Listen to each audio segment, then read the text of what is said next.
Depuis un an, la crise sanitaire a chamboulé le monde. Beaucoup de mesures ont été prises.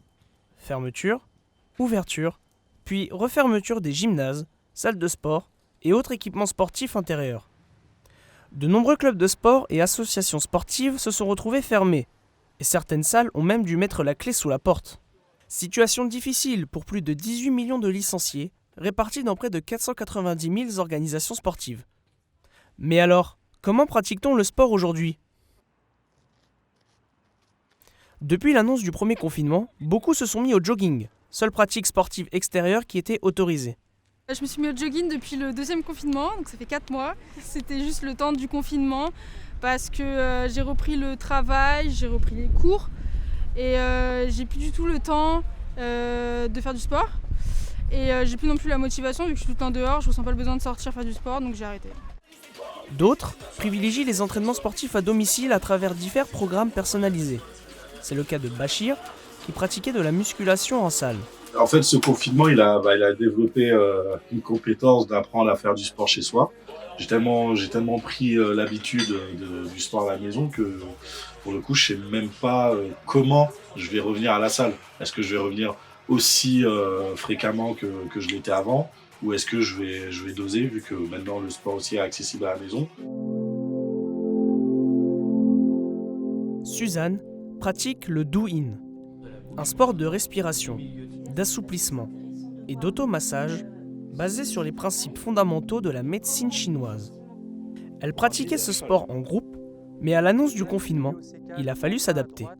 Au moment du confinement, notre prof s'est enregistré et nous a donné des séances qu'on pratiquait chez nous. Évidemment, ça ne remplacera pas la pratique en salle, mais ça complète et c'est une autre façon d'aborder les choses. Mais pour ce genre de sport, je pense que c'est possible. Et finalement, j'ai découvert que c'était intéressant dans la concentration et dans la pratique de le faire dans ces conditions. Certaines salles de sport privées sont restées ouvertes et permettent à certains clients de continuer les entraînements sportifs encadrés par un coach, tout en respectant les règles sanitaires, comme le propose la salle de sport Orange Bleu, aux Halles, à Paris. Lorsqu'on rentre dans la salle, on a des gels, on a un gel hydroalcoolique, on a une séance de circulation. On demande aux adhérents d'avoir une serviette propre, 2 paires de baskets, encore une paire de baskets à l'extérieur, une paire de baskets pour la salle. Sur les machines, lorsqu'on va sur les machines, on désinfecte les machines avant et on désinfecte après. Et on demande aux gens, lorsqu'ils se déplacent entre chaque machine, de mettre le masque et lorsqu'ils sont en train de faire du sport, de les enlever, quoi. Et c'est ce qui a permis qu'on puisse continuer à travailler encore un peu. Pour les sports collectifs, arrêt total des entraînements. Les pratiquants rongent leurs freins. Quelques personnes ont la détermination d'organiser des entraînements réguliers. L'institution Les Nouveaux Riches, menée par Tidiani, organise des morning workouts de basketball toutes les 2 semaines.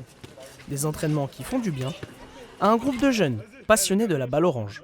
1, 2, 3, Chamini! Je sais que ça fait partie de mon rythme de vie, d'être au terrain, de jouer. Voilà, tout cet esprit-là, c'est nécessaire pour moi. Ça fait partie de mon rythme de vie. Donc là, avec le Covid et tout, c'est vrai qu'il y a un réel besoin, si je peux dire ça comme ça. C'est-à-dire qu'aujourd'hui, oui, le fait d'aller au terrain et de pouvoir jouer, ne serait-ce qu'une demi-heure ou quoi, bah oui, ça peut changer le quotidien. Quant aux professionnels, pour eux, rien ne change, sur le principe. En NBA, les entraînements ainsi que les matchs sont maintenus, tout en suivant un protocole sanitaire strict. Aucun public autorisé, des tests effectués 2 fois par semaine, le port du masque pour les entraîneurs et pour les remplaçants, et les conférences de presse à distance. Malgré cela, on compte déjà plus de 20 matchs reportés depuis le début de la crise sanitaire. La Covid-19 a changé les habitudes des sportifs de tout genre. Mais ils sont sportifs, donc patients, tenaces devant l'adversité.